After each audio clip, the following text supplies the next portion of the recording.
vocês não querem pisar no cacau, eu vou em rock and roll. Ele não desistiu de você.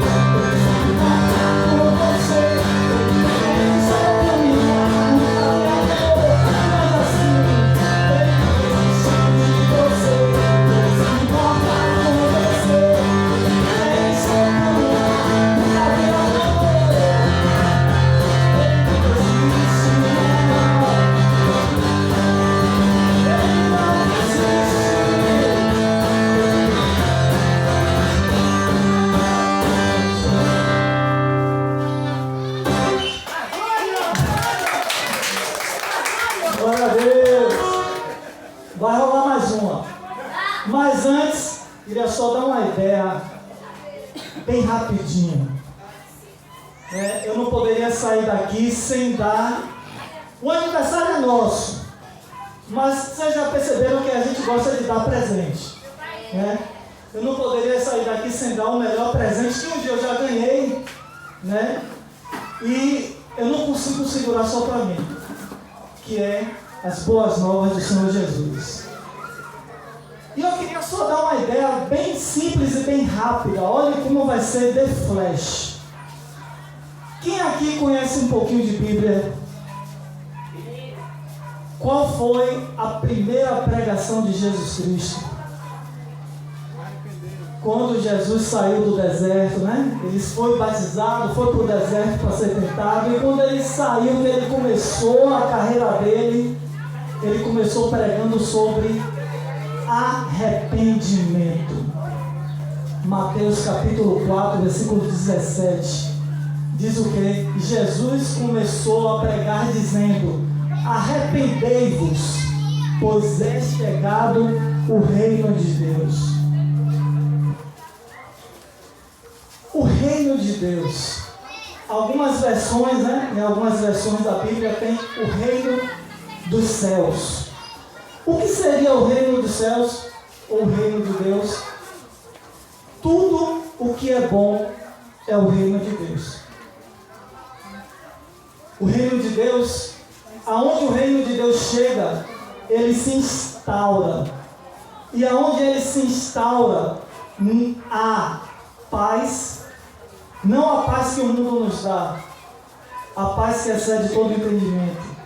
Aonde o reino de Deus se instaura, a alegria, felicidade de verdade, não a felicidade momentânea de uma noite de sexo, não a felicidade momentânea de uma rodada de bebida, não a felicidade momentânea de uma carreirinha, né? De um teco.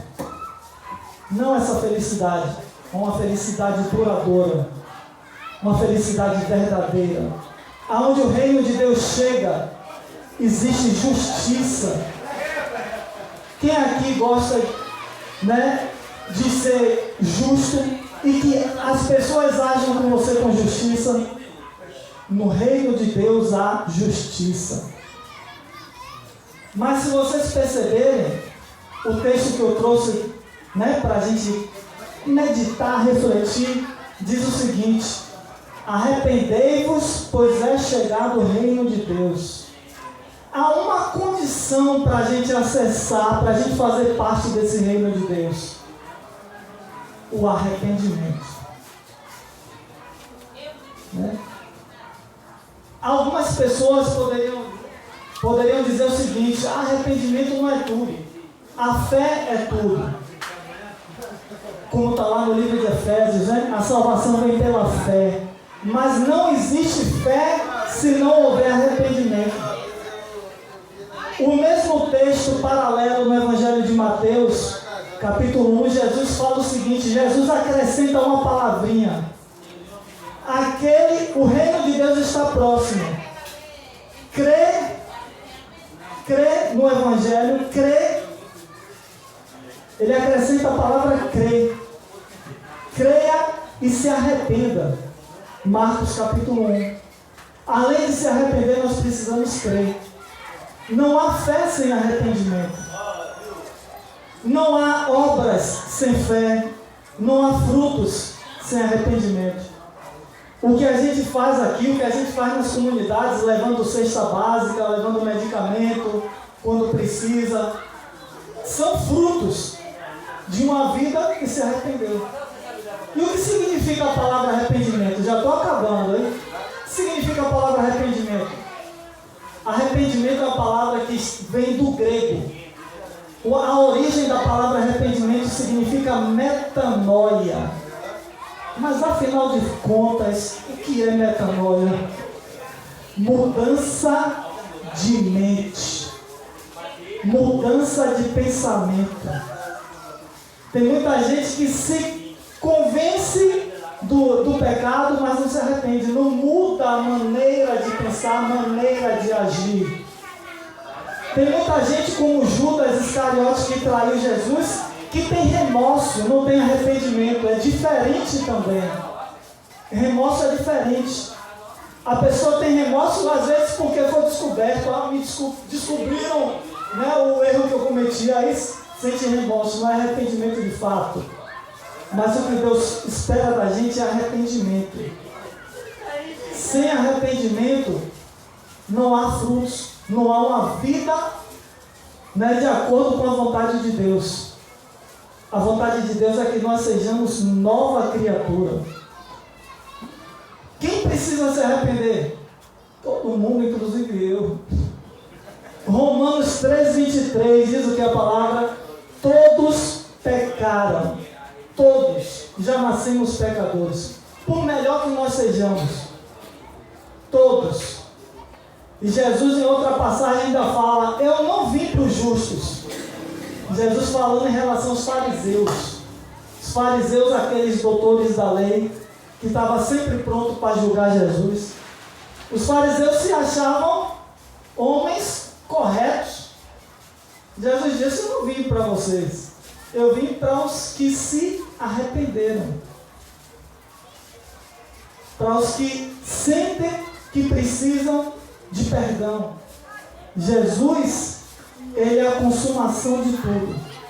E nossa fé, que está atrelada ao arrependimento, precisa estar alinhada a Jesus Cristo. Não é uma fé qualquer.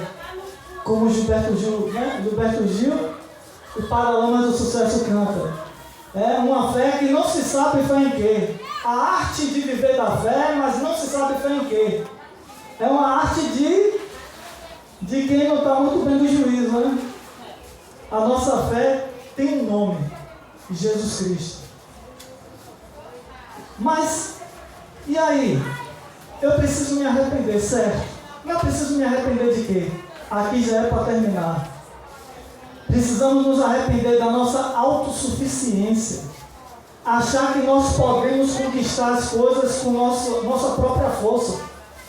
O jeitinho brasileiro, né? Vou dar meu jeitinho brasileiro. Vou dar um signal aqui.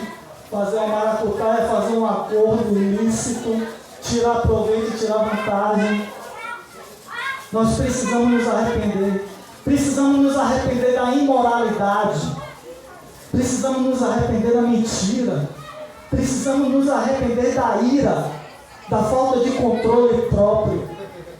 E principalmente precisamos nos arrepender de não reconhecer que Jesus Cristo é o nosso único Senhor e Salvador. Como está lá no Novo Testamento também, se não me falha a memória, eu vou falar aqui e depois vocês irem conferir no acharem. Efésios capítulo 4 diz o seguinte: há um só Senhor e um só mediador. No livro de João capítulo 14 versículo 6, Jesus Cristo diz: eu sou o caminho. É diferente de ele dizer que ele é um caminho. Quando ele diz que ele é um caminho no meio de vários, mas ele não fala isso. Ele diz que ele é o artigo indefinido, né? Definido, artigo definido da língua portuguesa quer dizer que é o único. Ele é o caminho, a verdade e a vida. Ninguém vem ao Pai senão por Ele. Outra coisa que nós precisamos nos arrepender: da idolatria. Às vezes por não saber, por falta de conhecimento, nós nos pegamos idolatrando, né? Eu vou começar com um exemplo clássico, a idolatria, né, ao pé da letra aos ídolos.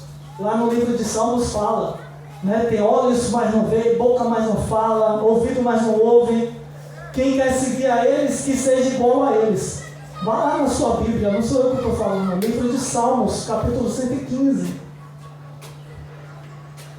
Mas a idolatria não se resume a adorar ídolos, imagens.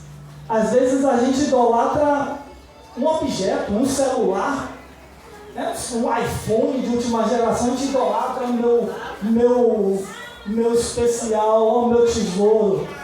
Às vezes a gente idolatra um filho, a gente idolatra um marido, uma esposa, ninguém pode mexer, e não pode mesmo, né? Mas só que tem limites antes de chegar na loucura. Idolatramos carros, né? Tem gente que tem carro, ninguém pode encostar no carro, é o ídolo dele. Idolatramos o dinheiro, tem gente que Deus abençoa, consegue, né, um status legal, consegue uma graninha, né, uma qualidade de vida boa, e começa a idolatrar a grana dele, virou o Deus dele. Né, o Senhor também espera que a gente se arrependa disso, porque Jesus é suficiente, nós não precisamos nos apegar a essas coisas. Mateus 6,33, buscai o reino de Deus e todas as coisas serão acrescentadas. Quanta gente aí se mata, né? Se acaba de trabalhar, fica só visando mais, morre e deixa tudo aí. Outros se entregam a algum vício, né? Bebida, alguma coisa, tora o dinheiro todo no vício. Deus quer isso? Isso é vida? Isso é vida? Hoje é dia de arrependimento, brother. Hoje é dia de arrependimento humano, né? Só para fechar, no livro de Isaías diz assim, ó, buscai ao Senhor enquanto se pode achar.